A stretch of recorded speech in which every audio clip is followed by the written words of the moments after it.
Aujourd'hui, nous allons commencer le chapitre 24 du livre de la Genèse et le passage biblique que nous allons nous concentrer, c'est les 9 premiers versets de ce même chapitre 24. Il est écrit, Abraham était vieux, avancé en âge, et le Seigneur l'avait béni en toutes choses. Abraham dit au plus ancien serviteur de sa maison, l'entendant de tous ses biens, je te fais prêter serment par le Seigneur, Dieu du ciel et Dieu de la terre. Tu ne prendras pas pour mon fils une épouse parmi les filles des Cananéens, au milieu desquels j'habite. Mais tu iras dans mon pays, dans ma parenté, chercher une épouse pour mon fils Isaac. Le serviteur lui demanda, et si cette femme ne consent pas à me suivre pour venir ici, devrais-je alors ramener ton fils dans le pays d'où tu es sorti? Abraham lui répondit, garde-toi d'y ramener mon fils. Le Seigneur, le Dieu du ciel, lui qui m'a pris de la maison de mon père et du pays de ma parenté, m'a déclaré avec serment, à ta descendance je donnerai le pays que voici. C'est lui qui enverra son ange devant toi et tu prendras là-bas une épouse pour mon fils. Si cette femme ne consent pas à te suivre, tu seras dégagé du serment que je t'impose. Mais en tout cas, tu n'y ramèneras pas mon fils. Le serviteur prêta à son maître Abraham un serment solennel concernant cette affaire. Alors, la parole d'une personne est valable si cette même personne est sincère et vraie et qu'il n'y a pas de mensonge dans sa bouche. Et nous pouvons trouver la vérité d'être en plusieurs aspects. Par exemple, la vérité dans le caractère, c'est-à-dire la vérité dans le cœur, c'est-à-dire que cet cœur n'a pas de division. Ce cœur n'est pas hypocrite. On peut dire cette personne n'a pas deux visages. Et la vérité dans le caractère s'appelle sincérité. Et la vérité entre le pensée et la parole s'appelle vérité par excellence. Alors, quand il y a l'unité, qu'est-ce que je pense, c'est qu'est-ce que je dis. Là, on peut dire cette personne est vraie. Et dans l'Ancien Testament, à cause du péché originel, la première chose que l'homme a perdue, quand je dis l'homme, dit homme et femme, ont perdu, c'est la parole transparente, la parole pure. Et on peut voir en cet exemple quand Dieu a posé la question, Adam, est-ce que tu as mangé le fruit? Adam n'a pas répondu, oui, Seigneur, je le fais, non. Il a dit, c'était la femme qui m'a donné. Quand Dieu a posé la question à Ève, qu'est-ce que tu as fait? C'est le serpent qui m'a on voit que à partir du péché originel, la parole est ambiguë. Ce n'est pas une parole vraie. On peut dire qu'il contourne la question de Dieu par une réalité qui était vraie, mais ce n'est pas ça que le Seigneur a posé la question. On voit que la parole, à partir du péché originel, vraiment a perdu la pureté. Et c'est pour ça que l'homme, pour garantir la vérité de sa parole d'une façon solennelle, l'homme recourt à Dieu. Comme par exemple, s'il s'agit d'une promesse et pour garantir, je vais réaliser qu'est-ce que j'ai promis, l'homme fait un serment. Aussi, pour garantir cette affirmation est vraie, alors j'invoque Dieu comme témoin. Et dans l'Ancien Testament, en quelques circonstances, les hommes échangent des serments. Par exemple, en Genèse 31, qu'on va donner, par exemple, au moment que Jacob et Laban se séparent, les deux font une alliance qui était scellée par un serment. Et aussi, au chapitre 21, il y a le serment, l'alliance entre Abraham et Abimelech. Aussi, l'autre circonstance, les hommes prêtent serment pour garantir que qu'est-ce que je promets est une chose irrévocable. C'est exactement le serment de Eliezer avec Abraham. Alors, on voit que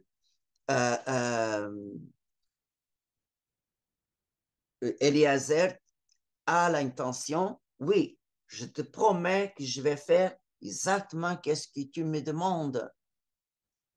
Alors, c'est pour ça qu'Eliezer a fait le serment. Aussi, les hommes aussi font le serment pour garantir la véracité de leur décision. Par exemple, quand Jonathan intercède pour David à son père et Saul, vraiment, il fait le serment à son fils, non, je ne vais pas tuer David. Alors, l'autre, ça, c'est le serment entre les gens. Aussi, dans l'Ancien Testament, nous avons le serment pour garantir la vérité d'une déclaration. Par exemple, quand David parle à Jonathan, ton père veut me tuer. Et Jonathan, c'est impossible. Et David a fait le serment, oui, c'est vrai, qu'est-ce que je te dis. Aussi, dans la loi de Moïse, quand il y a des cas judiciaires, par exemple, quand quelqu'un confie un animal comme un âne ou un bœuf à un ami pour le garder, parce qu'il va être absent.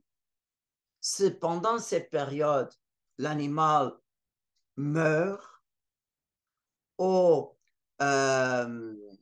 se arrive quel accident, alors quand le propriétaire revient, la personne qui a gardé l'animal convoque deux témoins qui font le serment que vraiment l'animal a eu un accident ou est décédé, pas à cause pour la faute du propriétaire.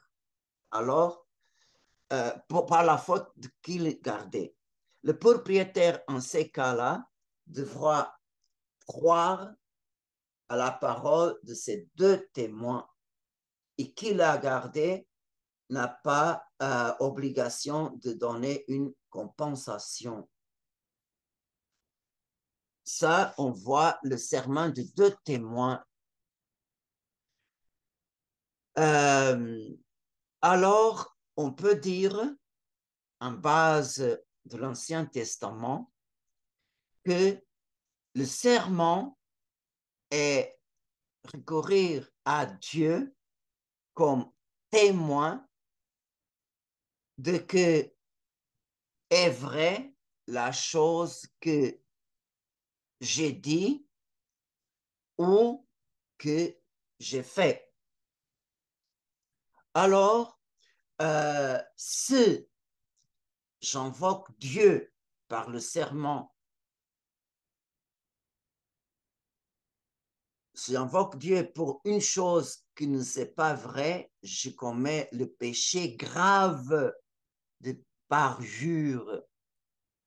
C'est-à-dire que vraiment, la personne qui fait le serment pour un mensonge invoque d'une façon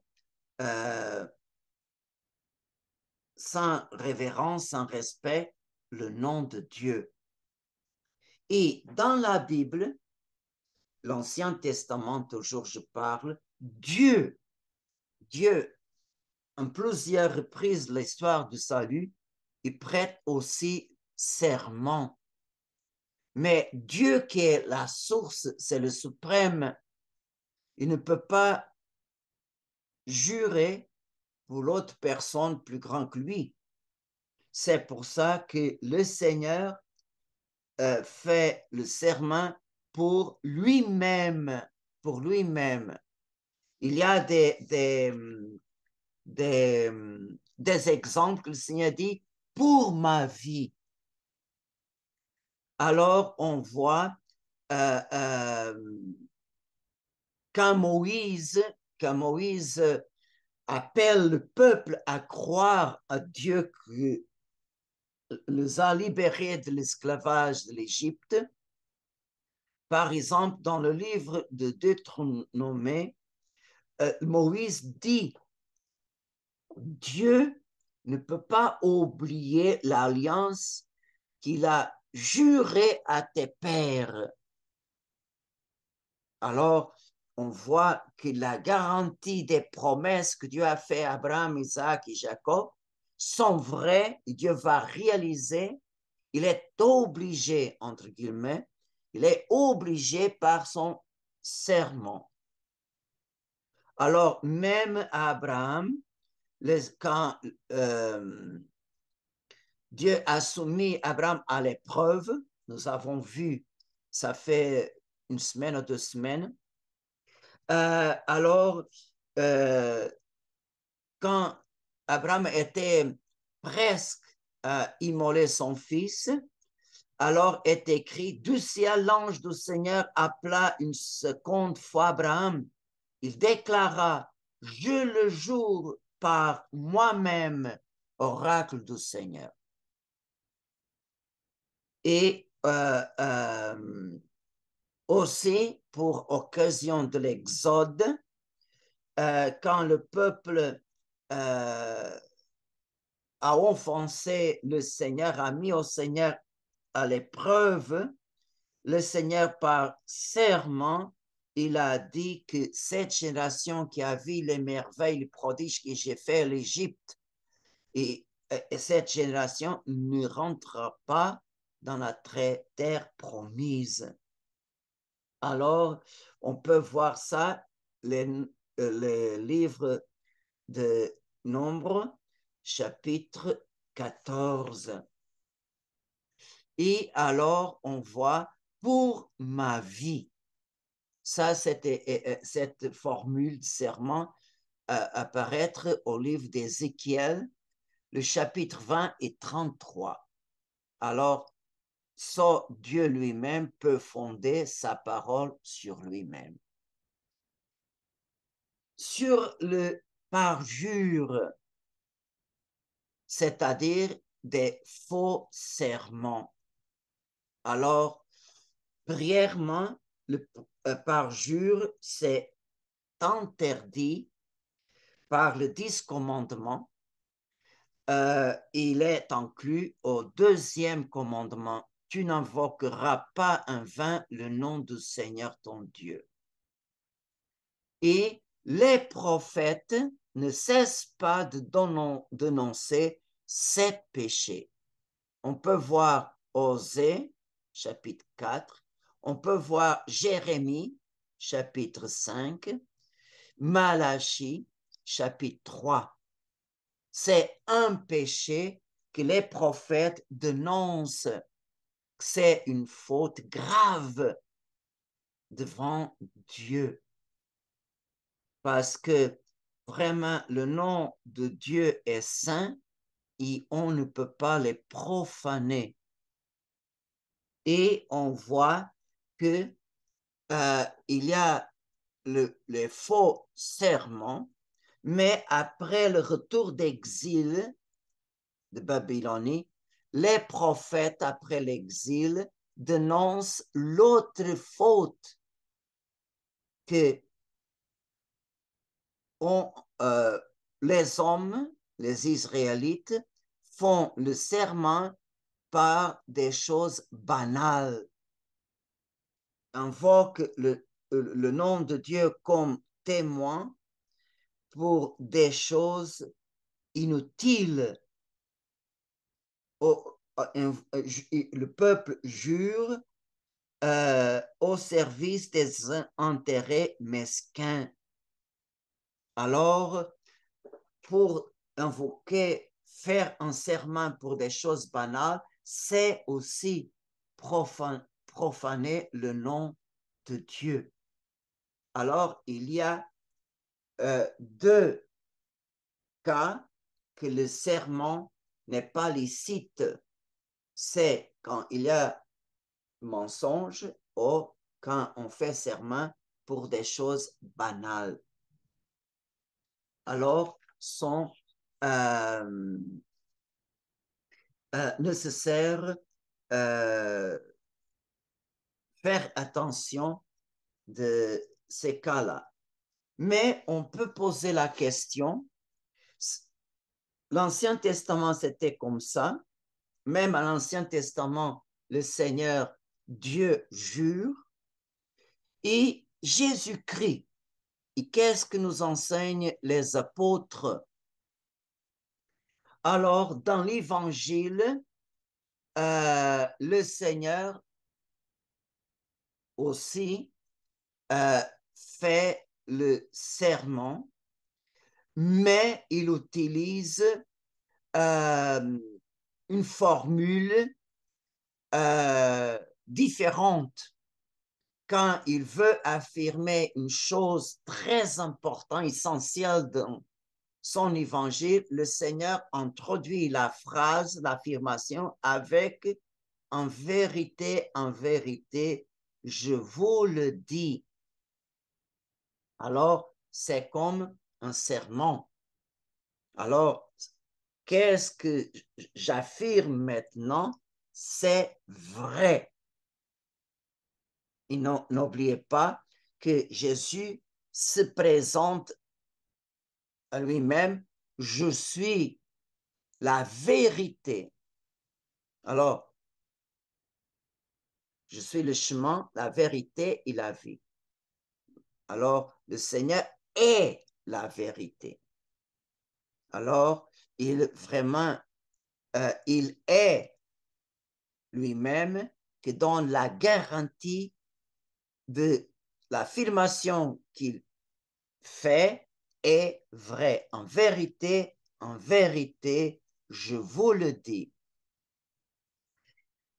Et dans le sermon de la montagne, Jésus prescrit à ses disciples de s'abstenir de serments.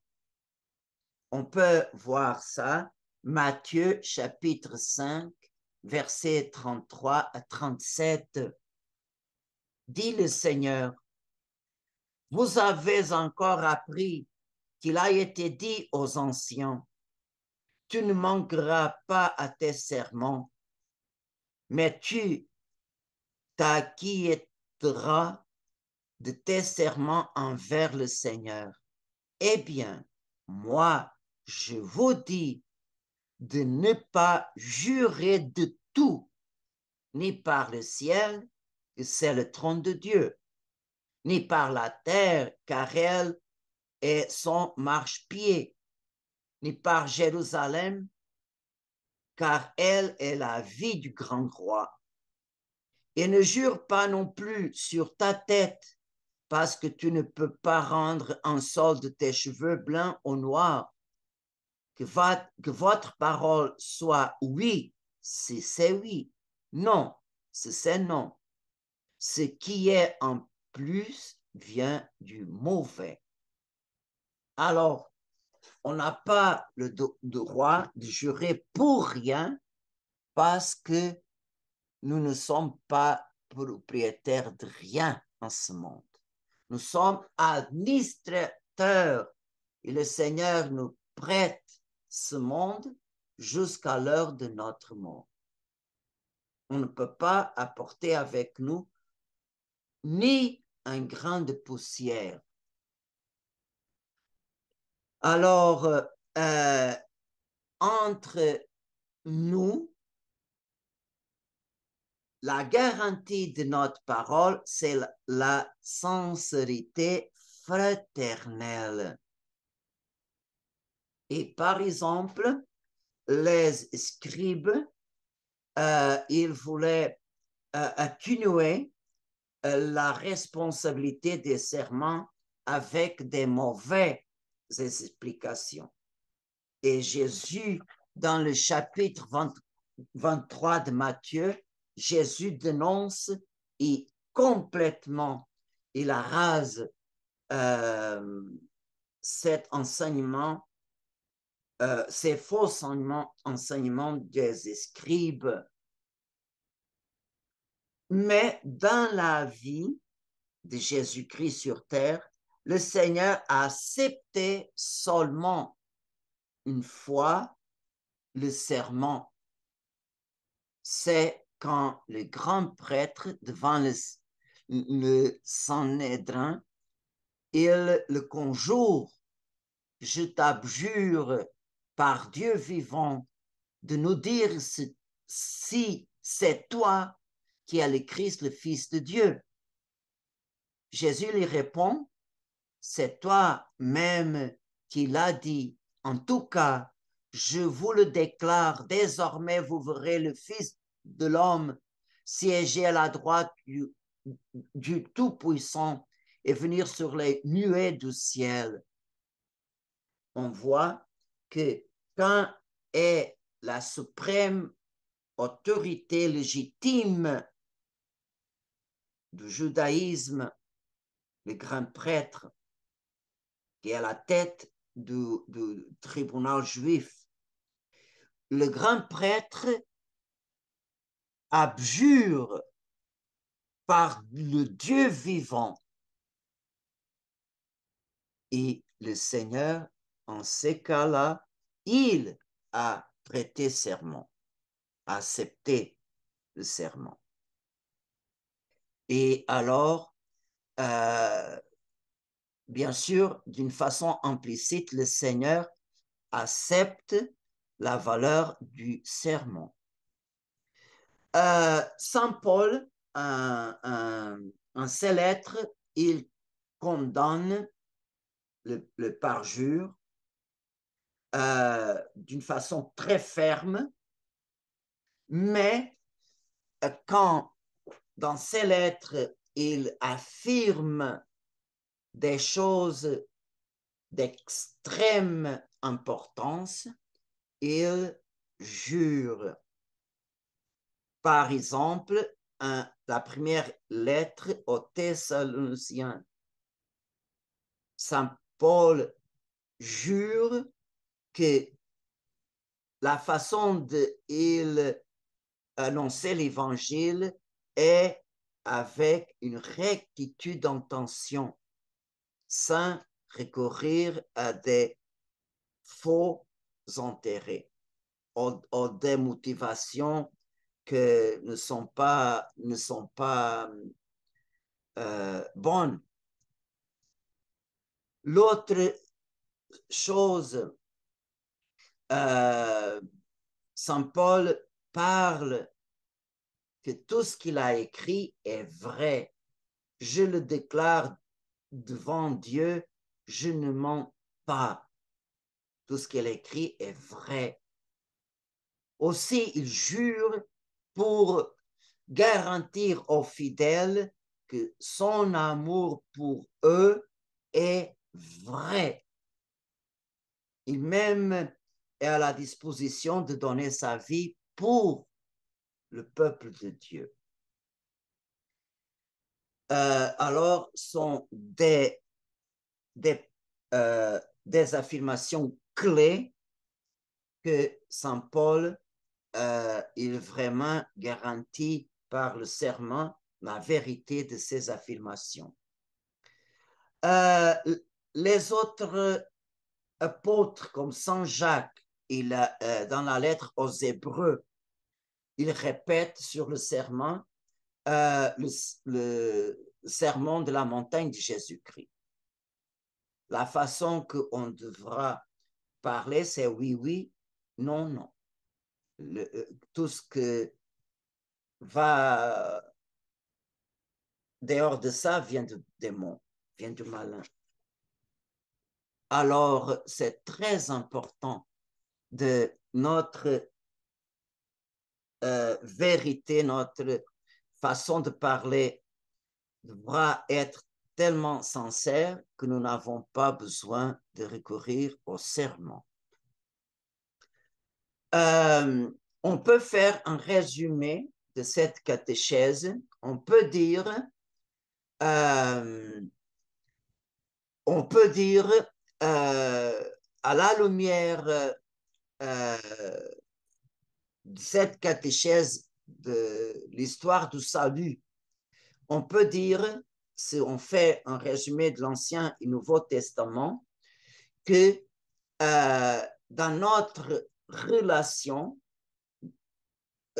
quand on parle avec les autres personnes, on devra être toujours simple et sincère. L'autre chose, on doit, comme disciple de Jésus-Christ, on doit honorer toujours la sainteté du nom de Dieu. Alors, n'oubliez pas que jusqu'à l'heure de notre mort, nous sommes invités à compris, à réaliser toujours le deuxième commandement. Alors, c'est très important. Toujours honorer la sainteté du nom de Dieu. Et alors, quand est-ce qu'on peut jurer? On peut jurer en deux circonstances.